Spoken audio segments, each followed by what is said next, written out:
Hello, I'm Kashif Yakub.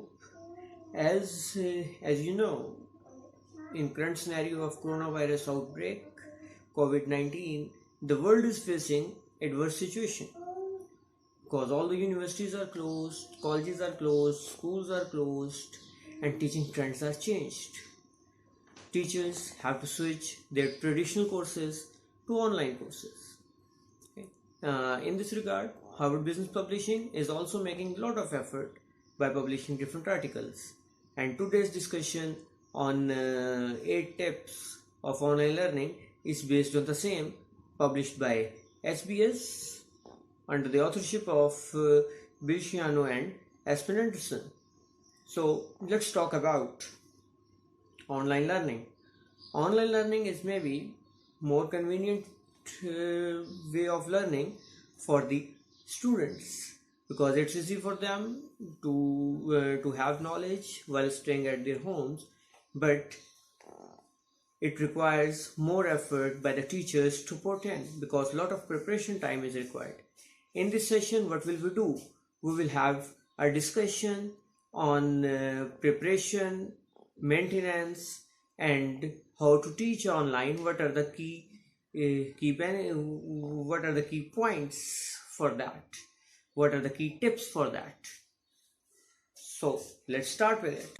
So the first tip is get to know your online learning management system before your students arrives. As understanding of surrounding is important when you're teaching in class on the same scale. When you're teaching online, the important is to get to know the understanding of online learning management system before your class is coming, before your students are coming. You need one-on-one interaction with the students, and when you're interacting with the whole class, you can use feature of messaging or chat, whatever is available in your LMS. The second tip is make your LMS professional and inviting. You know, the impact traditional class can make is not more than the online class make. Online class can also make the same difference, can also have the same impact. The important is how you have organized your course on LMS. Yes, you should spend time on that, how your course is presentable on LMS, which font is being used because fonts are also very important. For example, sans serif is an important font that can be used for online courses, for online website because it is easy to read on the screen. Your students should not feel frustrated when they are looking for your syllabus on the website on LMS, or they are looking for different topics when they are searching for their material for their assignments. Means there should be clear direction, navigational direction to find out the important things within your syllabus. The online courses have online quizzes and use this information for your benefit, for your advantage, because your course will be online. There will be impressive log of information that you can use for your advantage.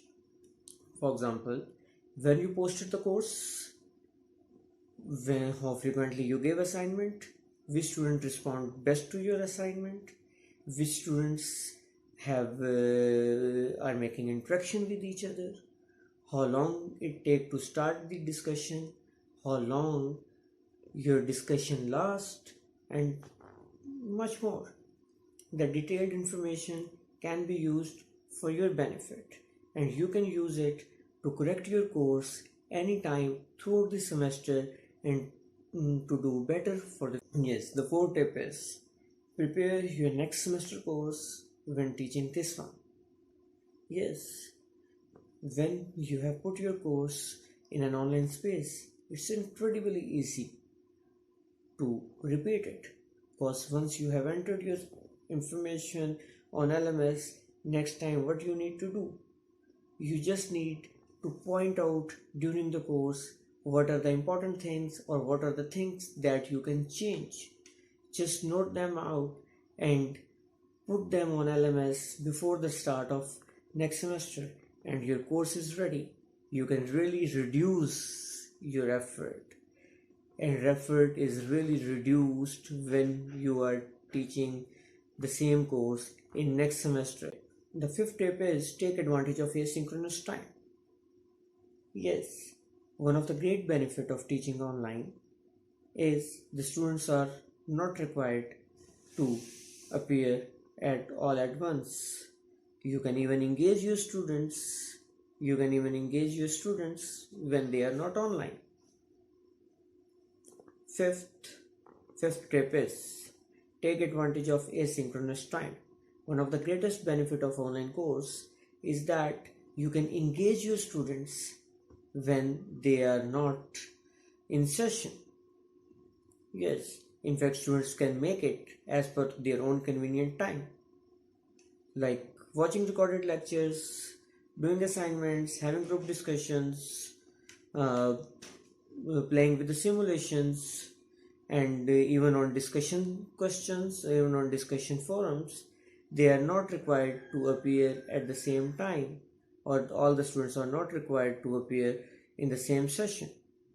It is a great tool and you can use it for benefit of you and your students. The next point is emphasize on the importance of synchronous time. Yes, first it was asynchronous and now it is synchronous. So before moving forward, it is important to learn what is the difference between asynchronous and synchronous. Asynchronous is when it is not existing and not occurring at the same time. And in case of synchronous, it's existing and occurring at the same time. So if you are utilizing your LMS for a lot of information that is asynchronous, and the occasional times when you are required to have your class online and have some points or discussion, it should be really worthwhile. Spending synchronous time with your students through lecturing or can be wasteful and student can feel bored in that. So what can you do? It can frustrate your students as well. So what can you do? Instead of use that time together, have some interaction with the student and use that time to have discussion with them. This could be a good time to debrief particularly the simulation that is already running, to give them information more about the assignment, to have discussion on that. Remember, synchronous time is also important for you and your students both. You can use this tool for the benefit of both. Seventh tip is ask good questions. In a physical classroom or in a traditional classroom, it is easy to see how engaged students are and what are their reactions on different questions or different discussion questions, right? But unfortunately, in online class, it is very difficult to gauge the reactions of the students. Because of this, you can ask questions to the students during the sessions, and this is the question type which can make the difference. Yes, by asking active questions or good questions, you can engage your students, and you can have active participation, or you can instigate the active discussion within your session. The last step for online teaching is watch the engagement of students for better participation. In an online class, it is easy for the passive students to hide in the back while others make active discussions. It is important. There are many ways to engage the students in online class. For example, it is important which part of the day you are posting your topic on the discussion board, because it can give more opportunities for different students to involve in a discussion rolling. It depends how much you are making effort. You can rotate through the class and ask them, let's see who can post first when the discussion begins. Students can engage themselves as per their participation. What can you do? You can reach out to some of the students individually ahead of the session, ahead of the discussion begins, of course, and ask them to start to make some points when the discussion begins. This can give them a personal feelings. As it is in traditional class, when more students are interacting, when more students are participating, when more students are engaged into discussion, the richer the experience or learning experience will be. Hopefully you have enjoyed this session.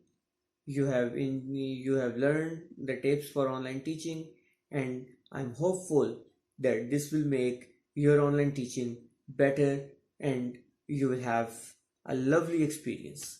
Thank you very much.